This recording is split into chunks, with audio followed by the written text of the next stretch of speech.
رسول اللہ صلی اللہ علیہ وسلم کے آنسو۔ رحمت للعالمین صلی اللہ علیہ وسلم جب مرض الموت میں مبتلا ہوئے تو ابو ذر رضی اللہ تعالیٰ عنہ کی دل کی دنیا ویران ہو گئی، دل بے قرار اور اداس رہنے لگا۔ رسول اللہ صلی اللہ علیہ وسلم رحلت سے 1 یا 2 دن پہلے سہارے کے ساتھ مسجد میں تشریف لے گئے۔ نماز سے فارغ ہوئے تو لوگ محسن عالم صلی اللہ علیہ وسلم کے گرد جمع ہو گئے۔ ابو ذر رضی اللہ تعالیٰ عنہ بھی لوگوں کو چیرتے ہوئے اپنے خلیل صلی اللہ علیہ وسلم کے قریب ہونے کے لیے آگے بڑھے۔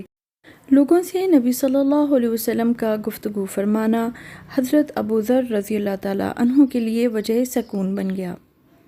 حضرت ابو ذر رضی اللہ تعالیٰ عنہ ابھی رسول صلی اللہ علیہ وسلم کے قریب ہونے کی کوشش ہی کر رہے تھے کہ نبی صلی اللہ علیہ وسلم کی طبیعت خراب ہو گئی اور اللہ کے رسول صلی اللہ علیہ وسلم جلد ہی اٹھ کھڑے ہوئے۔ ابو ذر رضی اللہ تعالیٰ عنہ پھر پریشان ہو گئے۔ رسول اللہ صلی اللہ علیہ وسلم مسجد سے حجرہ عائشہ صدیقہ رضی اللہ تعالیٰ عنہا میں تشریف لے گئے۔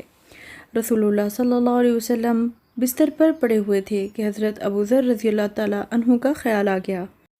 نبی صلی اللہ علیہ وسلم نے ابو ذر رضی اللہ تعالیٰ عنہ کو پیغام بھیج کر بلایا۔ ابو ذر رضی اللہ تعالیٰ عنہ لمبے لمبے قدم بھرتے ہوئے اپنے خلیل حضور اکرم صلی اللہ علیہ وسلم کی زیارت کے لیے دوڑ آئے۔ آ کر جو دیکھا تو رسول اکرم صلی اللہ علیہ وسلم بستر پر موجود ہیں۔ حضرت ابو ذر رضی اللہ تعالیٰ عنہ کا دل بھر آیا۔ والہانہ محبت سے نبی صلی اللہ علیہ وسلم کے اوپر جھک پڑے اور زور زور سے رونے لگے۔ رحمت للعالمین صلی اللہ علیہ وسلم نے محبت سے ابو ذر رضی اللہ تعالیٰ عنہ کا ہاتھ پکڑ کر اپنے جسم اطہر سے چمٹا لیا اور خود بھی رونے لگے۔